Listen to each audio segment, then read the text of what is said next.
Brian Connolly was the golden voice of Sweet, one of the 1970s most explosive glam rock bands. With hits like Ballroom Blitz and Fox on the Run, he ruled the charts and defined an era. But behind the glitter and fame, Brian's life was far from glamorous. Success brought tension, and fame tore the band apart.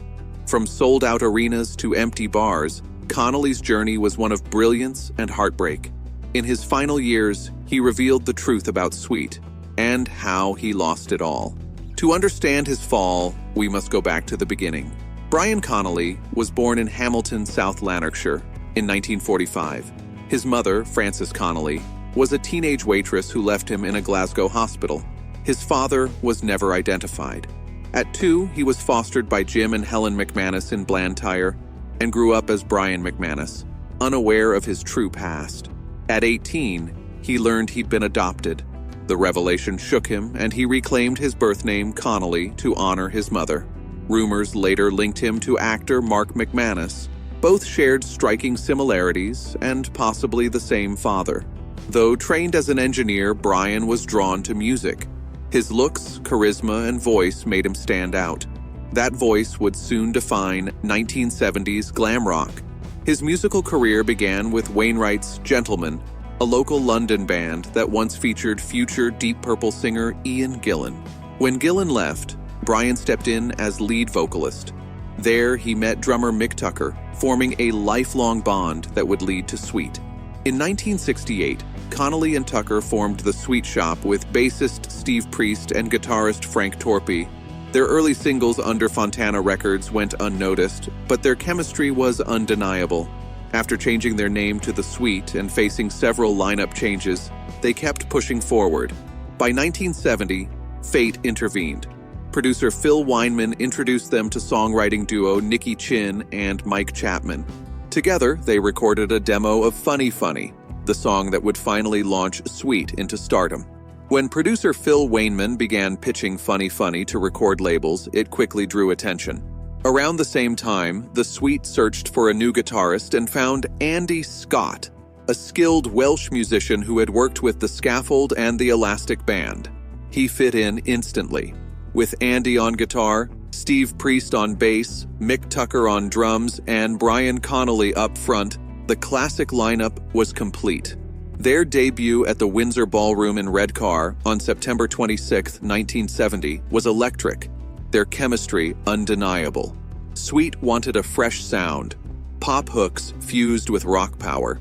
Inspired by the Monkees and The Who, they combined sweet harmonies, loud guitars, and pounding drums, laying the foundation of glam rock.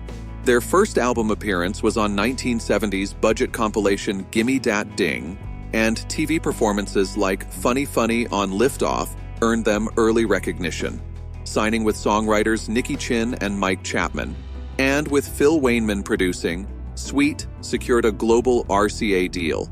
Hits like Funny Funny, Coco, and Alexander Graham Bell established them internationally, while their debut album, Funny How Sweet Coco Can Be, showcased their playful yet polished style. By 1972, Sweet dominated charts across Europe and the US with Papa Joe, Little Willie, and Wigwam Bam, the latter marking a turning point as the band played all instruments, showing a harder edge. In 1973, Blockbuster topped UK charts, followed by Hellraiser and a US album release. Outrageous performances on Top of the Pops cemented Sweet as glam rock icons. Behind the glitter, however, frustration grew. The band wanted to shed their bubblegum label, while Chinn and Chapman pushed radio-friendly hits. This tension inspired harder songs for B-sides and live shows. A 1973 concert incident in Kilmarnock, where the crowd threw bottles, inspired their hit The Ballroom Blitz. By the end of the year, they shortened their name to Sweet, asserting independence. Their 1974 album Sweet Fanny Adams showcased self-written hard rock tracks like Set Me Free and Sweet F.A., though mid-recording tragedy struck. Brian Connolly suffered severe throat injuries in an attack, forcing Priest and Scott to cover some vocals. Despite the setback, Brian finished the album. Though Sweet Fanny Adams didn't chart highly in the UK, it produced international hits, and became the band's only non-compilation album to reach the UK Top 40. They were invited to open for The Who at Charlton Athletics football ground, but Brian's injury forced a cancellation, a crushing blow for a band that idolized Townshend. By 1978, Sweet were touring the US, sharing stages with Bob Seger and the Silver Bullet Band. For Brian, what should have been a career high instead marked the beginning of serious personal and professional struggles. On May 3, 1978, in Birmingham, Alabama, a visibly drunk Brian collapsed on stage in front of Capitol Records executives. The band finished without him, and his drinking and erratic behavior worsened, straining relationships and damaging his career. By October, recording Cut Above the Rest was nearly impossible, and on November 2, 1978, Brian quietly left Sweet, officially to pursue a solo career, though health and alcoholism were the true reasons. His solo work, including Don't You Know a Lady and the 1982 European single Hypnotized, failed commercially. He continued performing with his band Encore, opening for Pat Benatar, but a massive tax bill forced him to sell his home. By 1984, he toured Europe with the new Sweet, especially in West Germany, where he still drew loyal fans. Offstage, his life unraveled. Divorce, fading health, and declining fame did not stop him from performing. In 1987, he reunited with Sweet guitarist Frank Torpe to record Sharantina, released posthumously in 1998.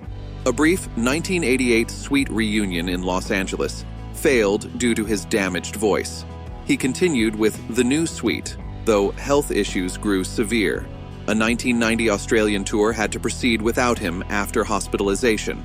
Brian persisted through the early 1990s, performing festivals across Europe. A 1992 van robbery stole demo tapes, and legal disputes with Andy Scott over the Sweet name split the band into Brian Connolly's Sweet and Andy Scott's Sweet. Brian's band toured the Middle East, including Dubai and Bahrain. In 1995, he released his final album, Let's Go, while finding personal joy. His partner, Jean, gave birth to their son, and she helped him reconnect with his biological family, meeting a brother and sister in England and learning about his late mother. Brian's health remained fragile from years of heavy drinking, smoking, and prescription drugs, causing multiple heart attacks, partial paralysis, and a neurological disorder. Still, he performed whenever possible, including at Butlins holiday camps. In November 1996, Channel 4's documentary Don't Leave Me This Way showed him frail but still performing.